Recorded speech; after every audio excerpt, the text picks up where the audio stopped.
Bapak, Ibu, saya pernah tanggal 31 Desember kemarin 2023 anak-anak minta nengok pacuan kuda di Bendana Maria. Pas hari Ahad, Sabtu kami berangkat, sampailah malamnya itu di Takengon, nginap di Takengon. Yang mau saya sampaikan adalah pagi hari itu karena minyak mulai res, saya ikut antri. Panjang antriannya. Dan pagi itu hujan. Di tengah-tengah hujan itu, saya melihat ada seorang penjual koran. Dia berteduh karena hujan. Saya perhatikanlah. Apa yang terpikir oleh saya? Ini pasti nggak laku korannya. Karena hujan dan dia nggak sempat kemana-mana. Sambil antrian minyak, saya mampirilah. Saya hampiri tukang jual koran ini. Ya umur di bawah saya. Saya sapa, "Assalamualaikum dek." "Waalaikumsalam," kata dia. Pertanyaan yang pertama saya tanya adalah, "Kalau gue koran uronyo?" Dia jawab, "Alhamdulillah bang, kalau gue tahu." Laku 1-2 ribu, alhamdulillah. Saya tanya lagi, "Nyo, susah aja dah ujian." Apa dia jawab? "Bang, rezeki itu bang, Allah sudah atur. Kita hanya diminta untuk berusaha. Seandainya uji sampai coroki bande. Kalau begitu bang, rezeki saya hari ini bukan jual koran. Rezeki saya hari ini adalah berdoa. Kayak mendengar tuh Ustaz Tengku Gopega, ketika hujan itu doa mustajab. Berarti kalau sampai siang nanti hujan, rezeki saya hari ini tidak jual koran, saya berdoa." Perhatikan, rupanya Mbak Jarona Al-Quran memang. Sambil nunggu hujan reda, bacalah Al-Quran itu. Menyuhana lagu untuk Iban.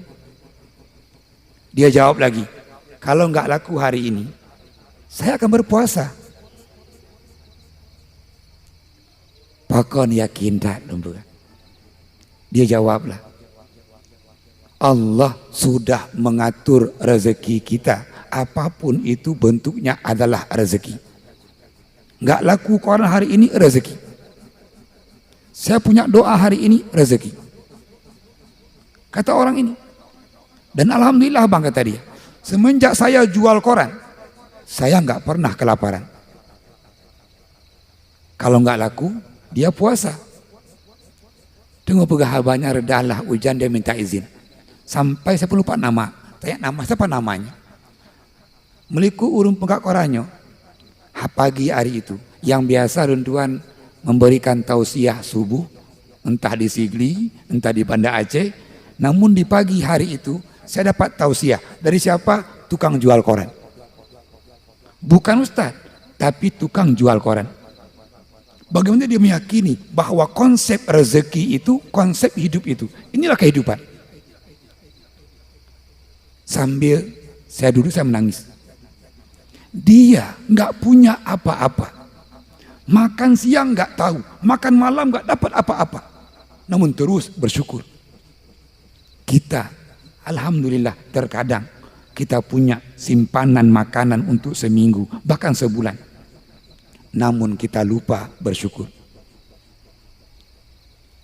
Ini nilai tauhid yang saya dapatkan dari penjual koran. Maka apapun kondisi kita, kita wajib bersyukur.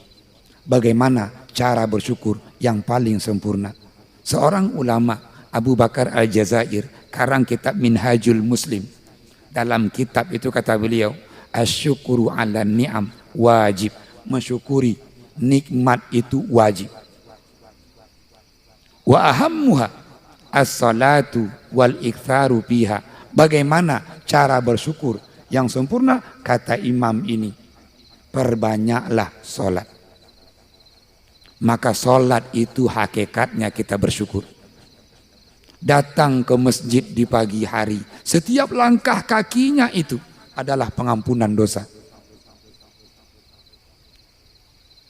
Datang ke masjid, setiap langkah kakinya itu sedekah. Kita mungkin kurang sedekah uangnya. Semakin tua kita, semakin kurang produktif. kurang menghasilkan. Nah, perbanyaklah sedekah dengan langkahkan kakinya tadi ke masjid. Jamaah yang Allah muliakan,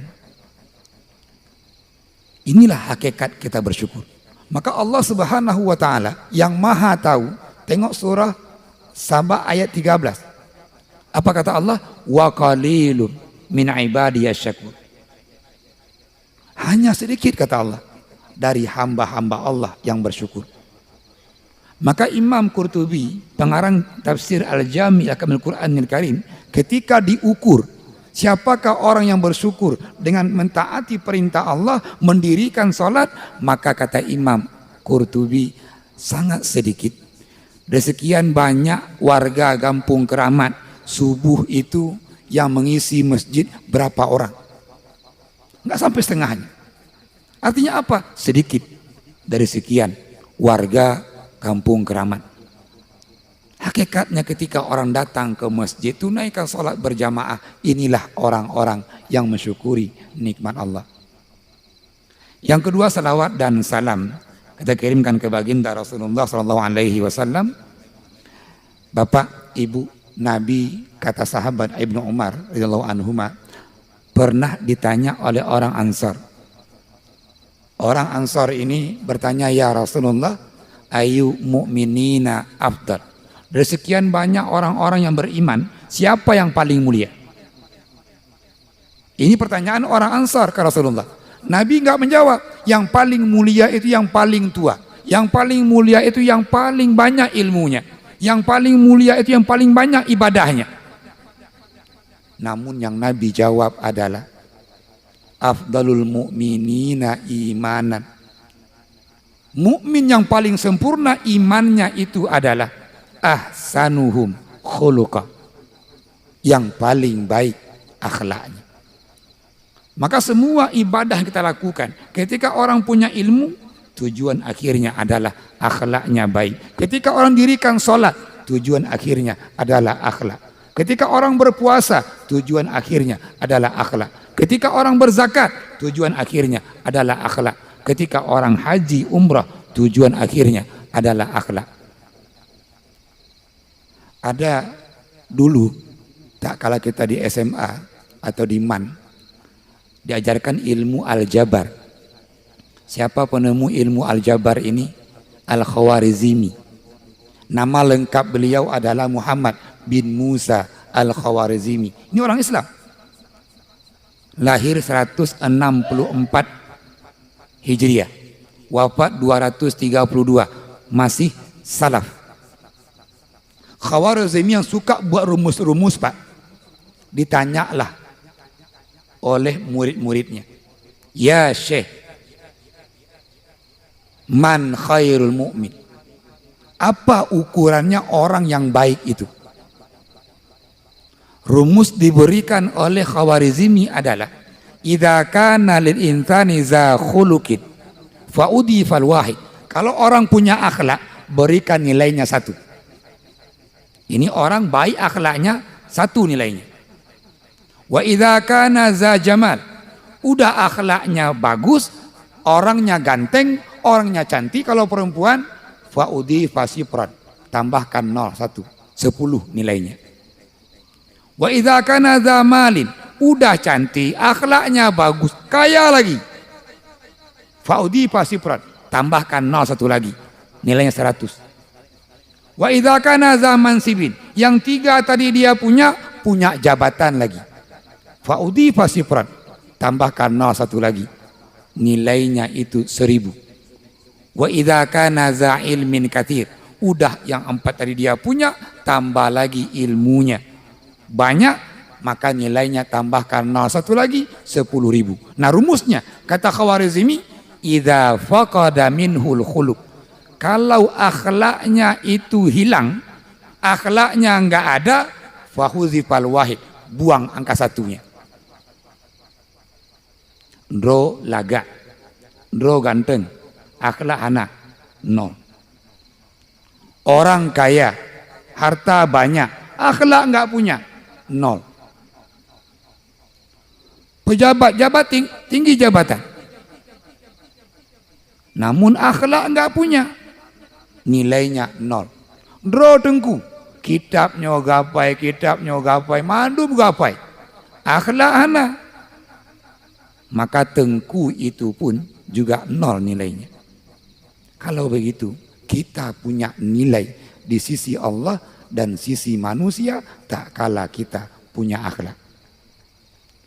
Jamaah Masjid Baitur Rahmah yang Allah muliakan. Kita malam hari ini duduk sesaat untuk kembali mereview dan memaknai Isra dan Mi'raj. Tadi Ustadz Petri Adi bacakan awal suratnya ketika Allah Subhanahu wa taala katakan subhana. Maka kalau kita tengok Quran itu artinya maha suci Allah. Kalau kajian bahasanya, subhana itu dari kata dia sabaha. Apa artinya sabaha? Berenang. Ketika orang berenang, dia lompat ke tempat berenangnya, dia akan menjauhi tempat berdirinya pertama. Maka sabaha itu dia artinya menjauhi tempat awal. Bagaimana makna subhana? Allah itu sangat jauh dari sesuatu kekurangan.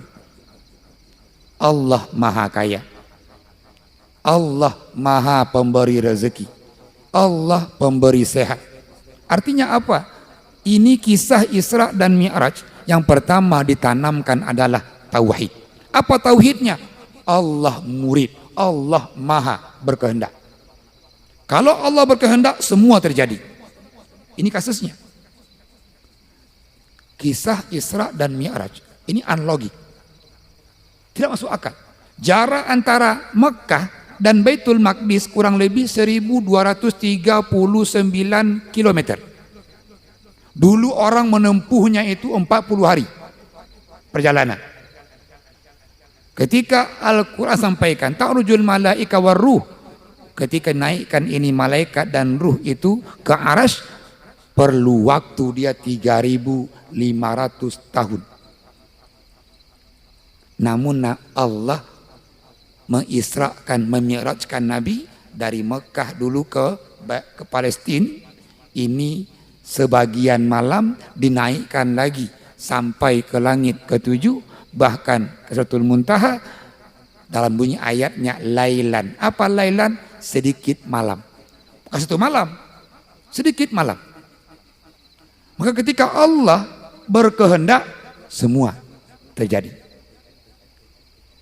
Jamaah, kita berharap di akhir hayat kita Allah wafatkan husnul khatimah. Ini harapan semua orang muslim. Maka Nabi ajarkan. Apa kata Rasulullah? Wallahu idza ahabba abdan ista'malahu. Allah jika menyayangi seorang hamba, maka Allah itu akan memimpinnya. Sahabat tanya, ya Rasulullah, kaifa ista'malahu?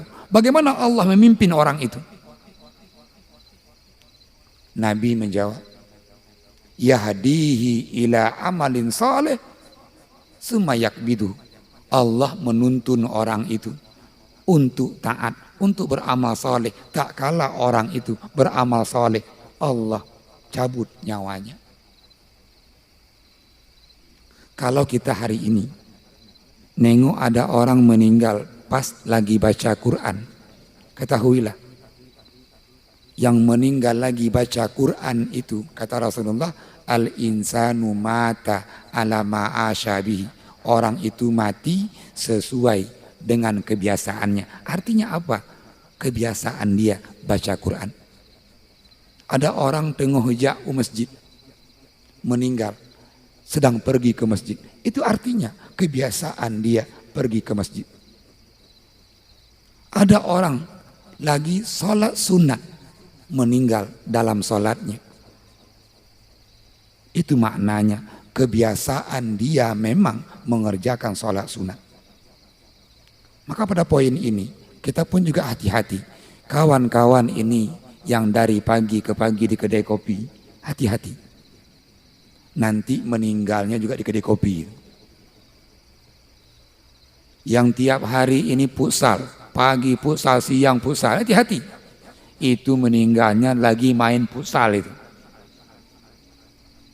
Karena orang itu meninggal sesuai kebiasaannya. Baru-baru ini Pak, di Indrapuri kampung saya itu, ada orang meninggal ditendang oleh lembunya. Memang kebiasaan dia, sudah azan maghrib masih dikenang lembu itu, kasih makan lembu. Namun di hari itu lembunya marah, ditendanglah yang kasih makannya ini, meninggal di tempat.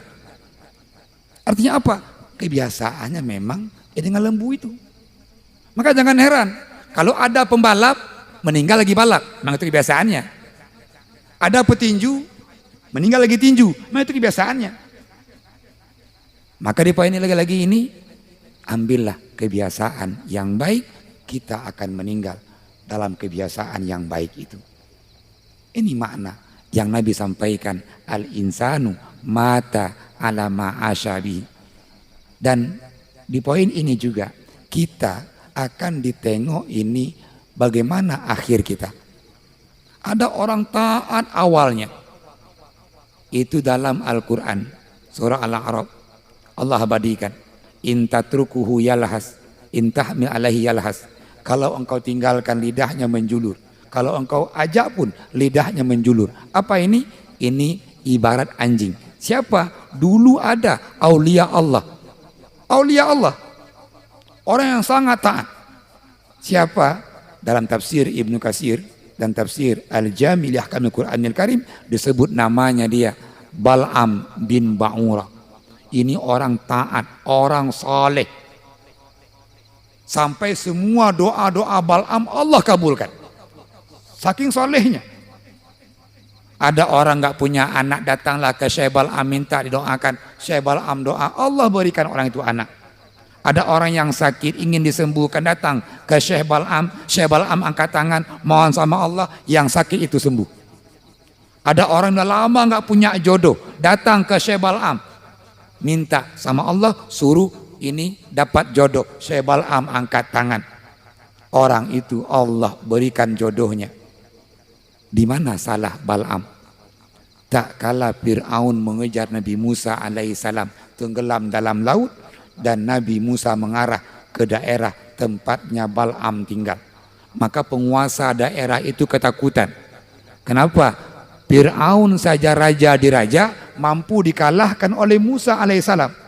Nanti kalau datang ini Musa ke daerah itu, maka raja ini terganggu kekuasaannya. Datanglah raja ini ke Syekh Bal'am.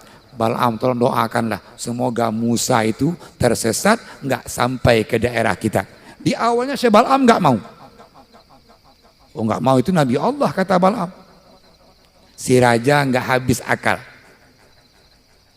Ini datangi lagi istrinya Bal'am.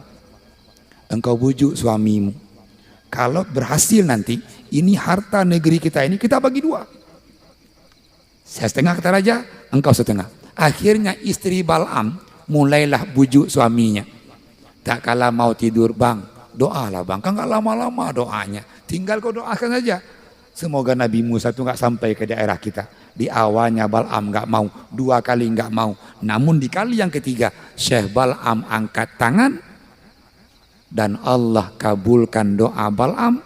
Nabi Musa tersesat selama 40 tahun. Tengok terjadi ketika Nabi Musa mengadu, ya Allah, saya pun juga nabimu ya Allah, kenapa lama sekali sampai ke daerah itu?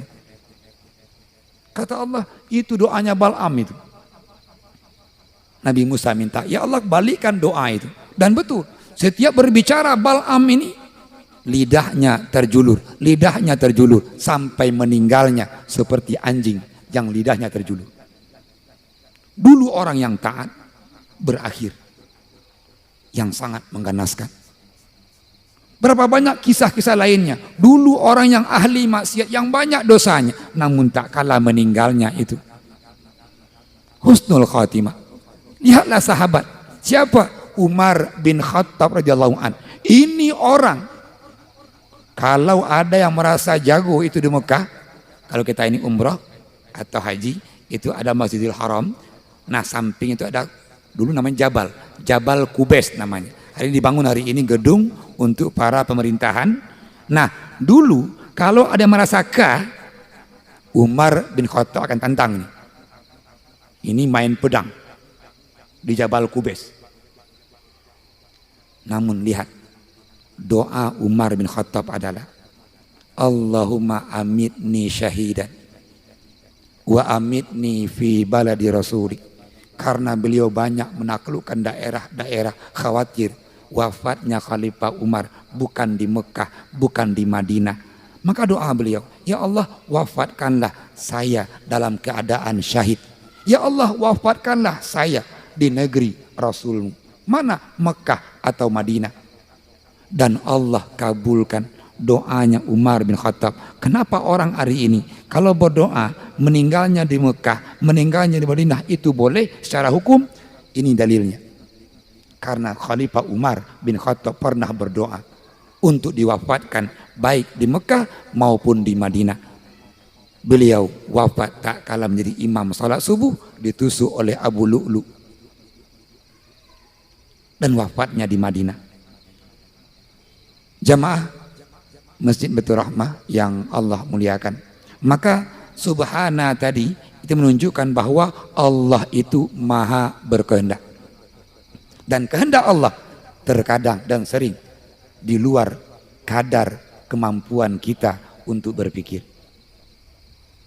Nabi mengkisahkan dalam hadis yang panjang dari sahabat Abi Hurairah, sahabat Anas bin Malik, dengan oleh Imam Bukhari, Imam Muslim dengan sanad yang sahih. Kata Rasulullah, ataitu bidabbah. Nabi tak kala di Masjidil Haram, di antara bangunan-bangunan di kota Makkah itu, Nabi katakan, Nabi didatangi oleh seekor dabbah, binatang atau hewan yang warnanya putih. Hewan ini lebih besar dari keledai, lebih kecil. Kata Rasulullah, dunal bigol. Apa makna bigol?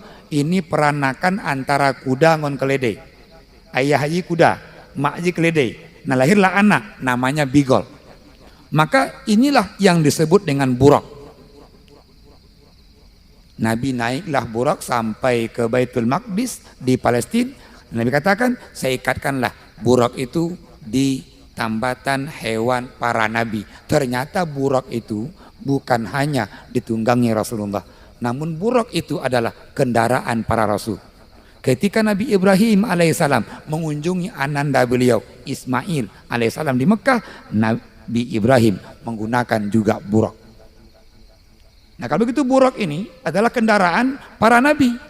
Diikatkanlah di tambatan ikatan itu di Masjid Baitul Maqdis di Palestina. Nabi katakan lagi, wa dakhaltul masjid wa sallaitu rak'ataini. Saya masuk masjid, kata Nabi, tunaikan salat 2 rakaat. Setelah Nabi salat, Nabi keluar, wa atani Jibril. Jibril mendatangi saya, kata Rasulullah, wa fi yadihi inaaini. Di tangan Jibril ini ada 2 mangkok. Satu khamar, satu lagi susu. Dan Nabi memilih susu. Kata malaikat Jibril, asabta ya Muhammad, ikhtartal fitrah. Engkau benar ya Muhammad, engkau pilih adalah fitrah. Maka Nabi lanjutkan cerita beliau. Wana aruju, kami naik, kata Rasulullah, itu ke langit. Sampailah ke sama'id dunia.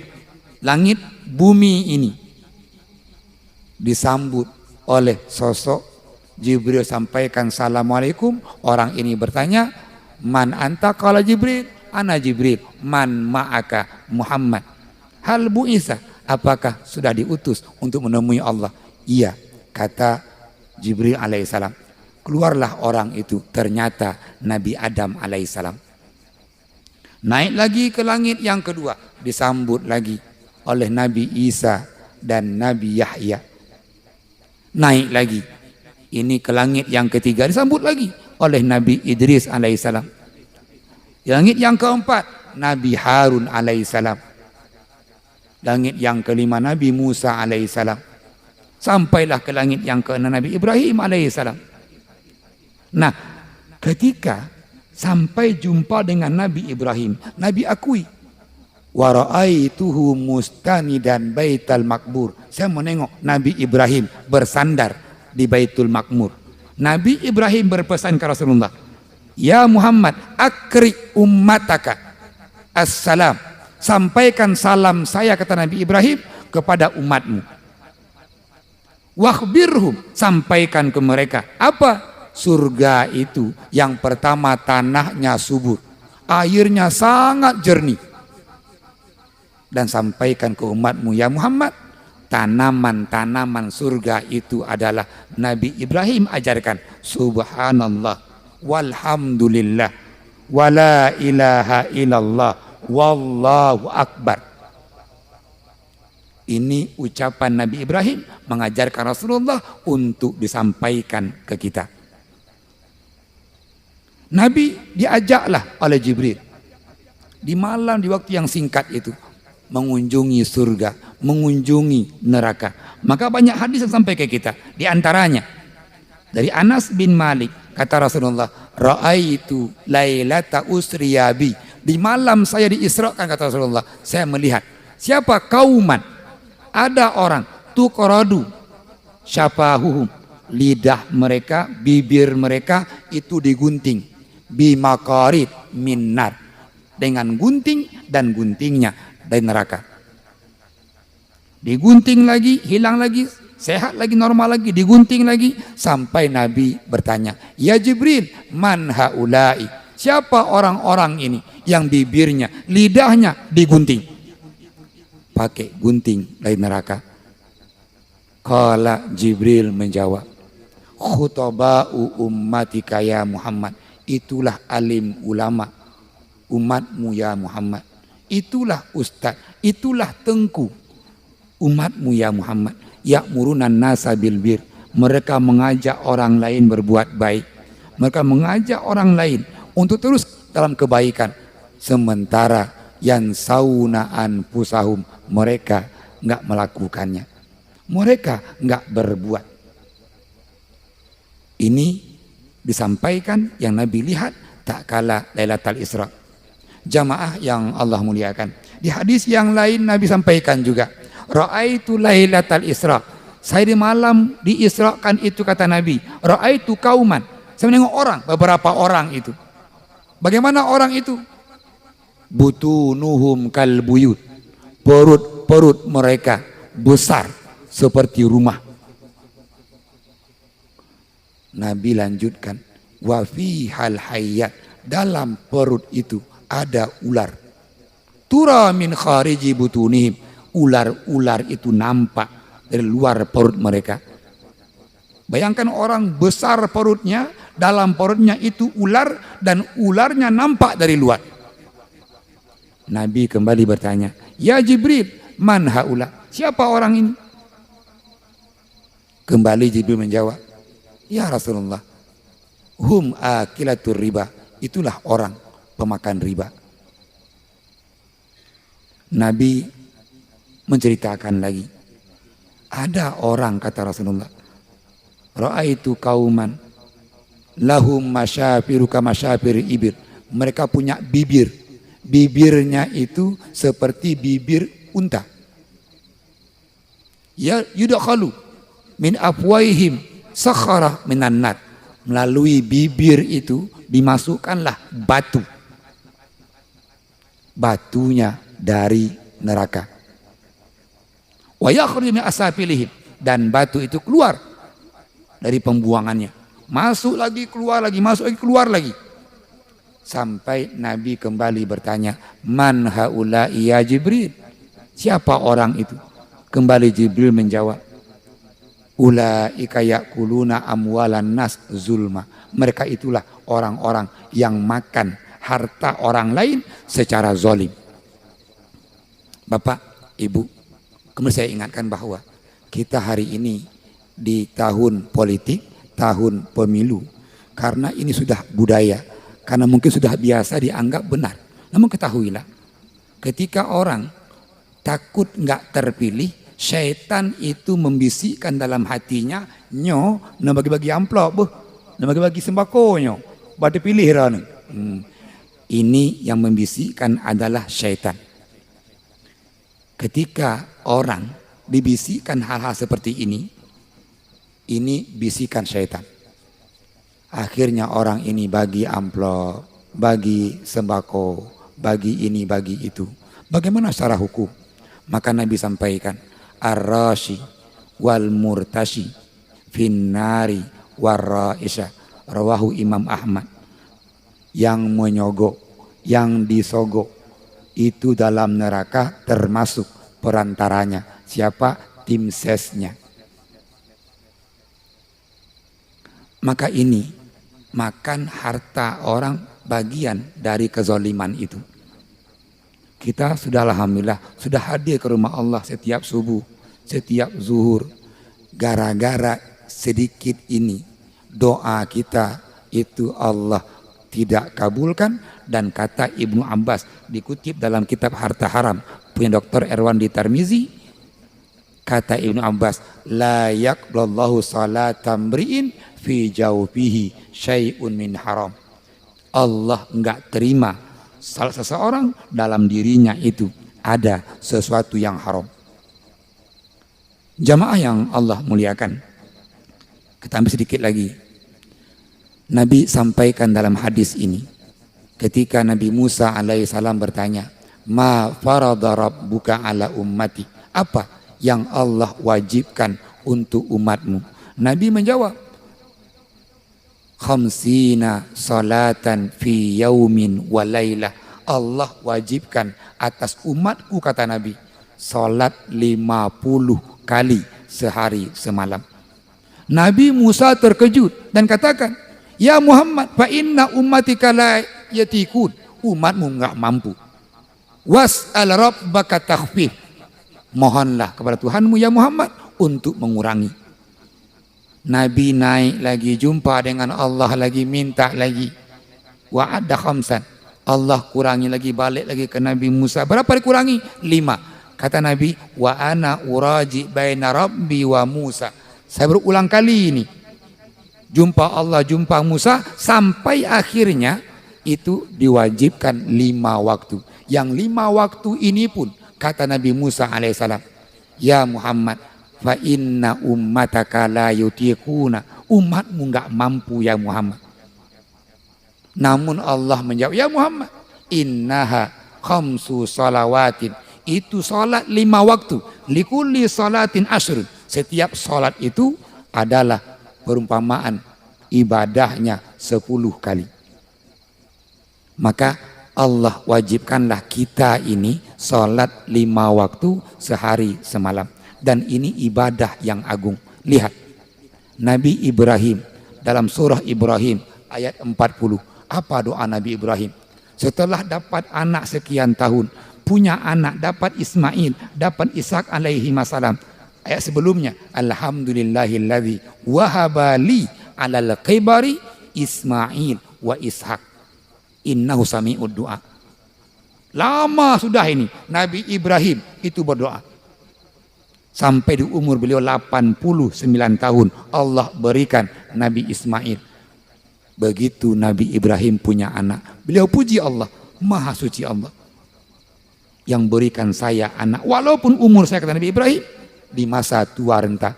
Nah, setelah Nabi Ibrahim punya anak, lihat doanya, Rabbi ja'alni muqimas shalah wa min zurriyati.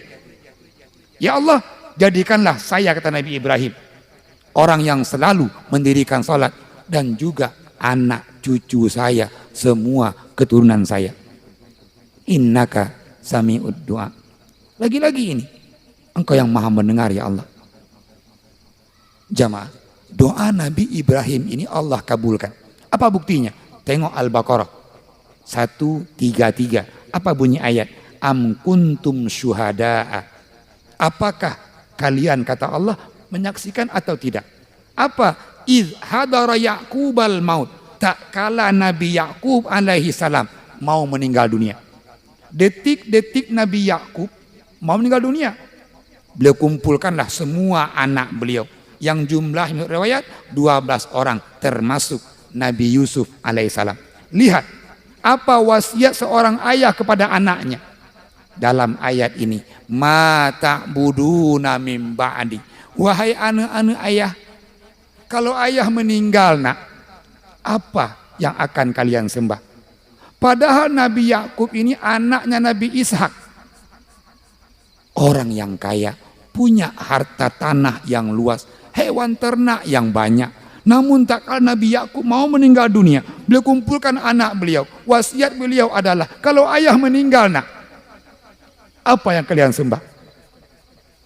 Semua anak Nabi Yakub menjawab, na'budu ilahaka wa ilaha abaika Ibrahim wa Ismail wa Ishak ilahan wahid. Ayah jangan khawatir ayah, kalau ayah meninggal, kami anak-anak ayah akan menyembah Tuhan ayah, Tuhan nenek moyang kita, Nabi Ibrahim, Nabi Ismail, dan Nabi Ishak. Ini wasiat seorang ayah kepada anaknya, bukan tentang hartanya. Salat jamaah, kita sangat mencintai Nabi kita Muhammad SAW. Dalam kitab Rahik Maktum Sirah Nabawiyah, tengok detik-detik Nabi sebelum wafat. Dalam kitab ini disusunlah 6 hari sebelum Rasulullah wafat. Nabi wafat di hari Senin, tepatnya di waktu duha. Tak kalah setelah subuh itu, tak kalah mau subuh, Nabi buka takbir untuk mau sholat berjamaah dengan para sahabat. Bahkan di subuh itu Nabi pingsan 3 kali. Dan subuh agak telat dilakukan karena sahabat menunggu Rasulullah. Sampai di subuh itu 2 orang sahabat, Fudail bin Abbas, Ali bin Abi Thalib radhiyallahu anhuma, ini mengapit Rasulullah. Fudail sebelah kanan, Nabi sebelah kiri. Nabi sholat di belakang Abu Bakar As-Siddiq.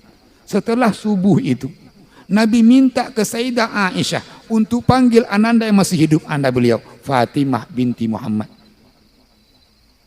Pindahlah kepada Rasulullah ke pangkuan Fatimah.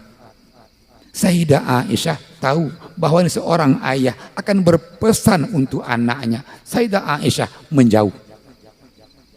Di pesan yang pertama, Sayyidah Fatimah menangis. Di pesan yang kedua, Sayyidah Fatimah tersenyum. Di pesan yang ketiga, Sayyidah Fatimah terkejut sampai mata beliau terbuka. Aisyah mengamati perubahan wajah Sayyidah Fatimah.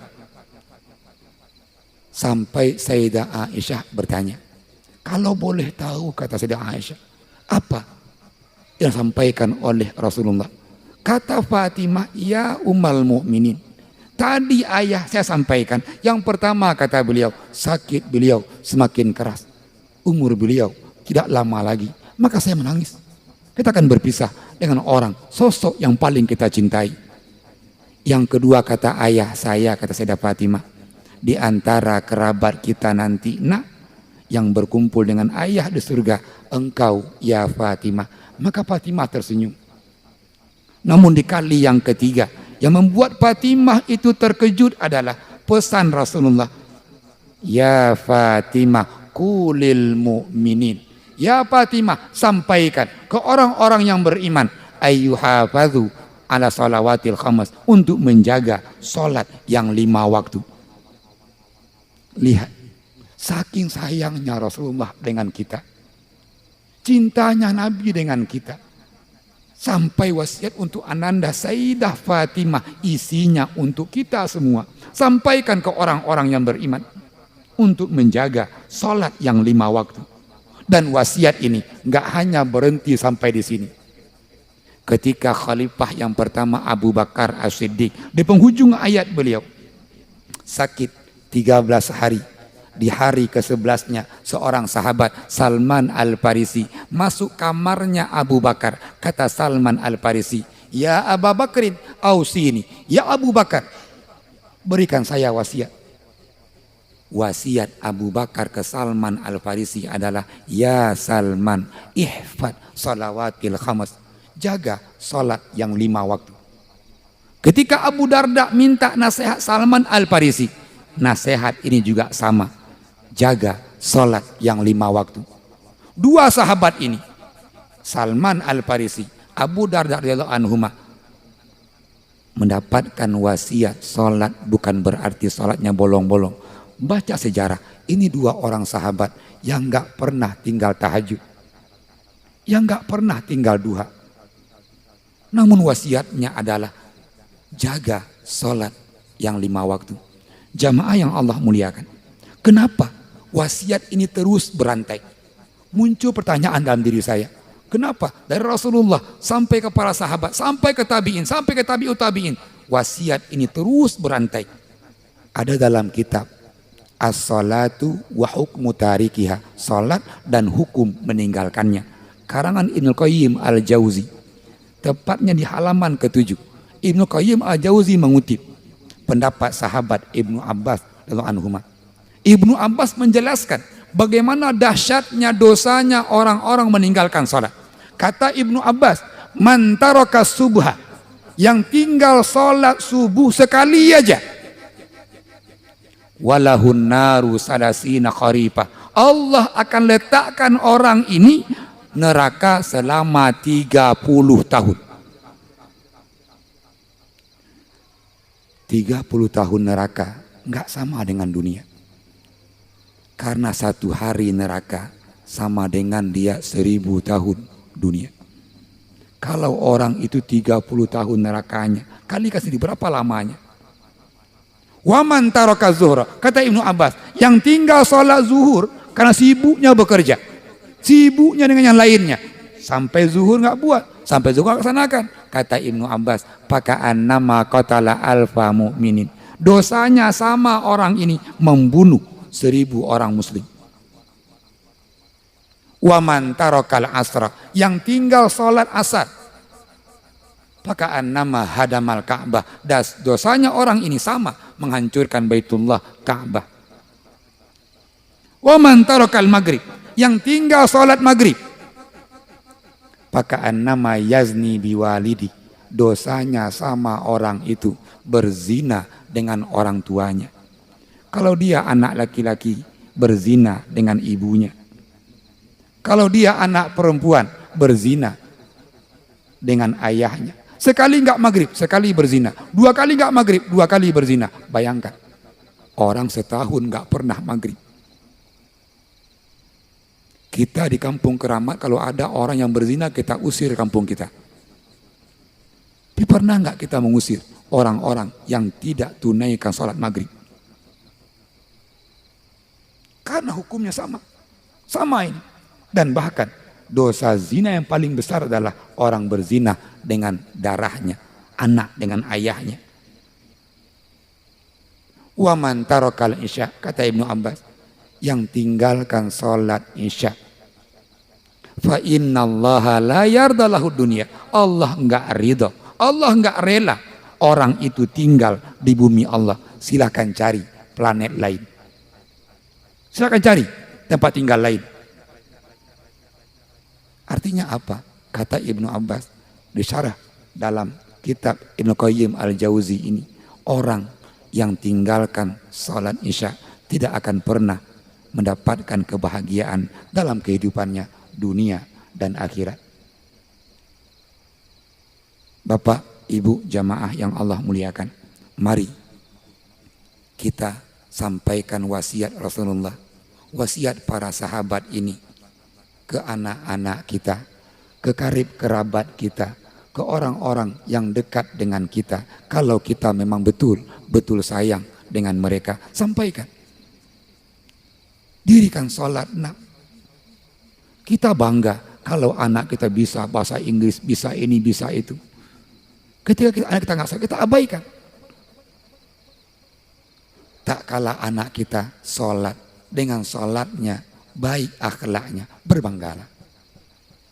Berbanggalah dengan anak-anak kita yang mampu menjaga sholatnya, dan dengan sholatnya dia punya akhlaknya. Semoga kita semua Allah berikan keturunan yang selalu mendirikan sholat. Semoga kita semua Allah berikan kekuatan untuk menjaga sholat yang Allah perintahkan ini. Melalui memperingati Isra dan Mi'raj ini, kita kembali menggugah, mari kita berusaha semampu kita dan selalu berdoa. Semoga kita mampu menjaga sholat yang 5 waktu ini dan kita tambah dengan sholat yang sunat. Amin amin ya rabbal alamin. Untuk keberkahan acara ini, saya mohon kesediaan Tengku Imum untuk memimpin doa menutup acara kita di malam hari ini. Ustaz Tengku, silakan Ustaz. Dan saya akhiri, Assalamualaikum warahmatullahi wabarakatuh.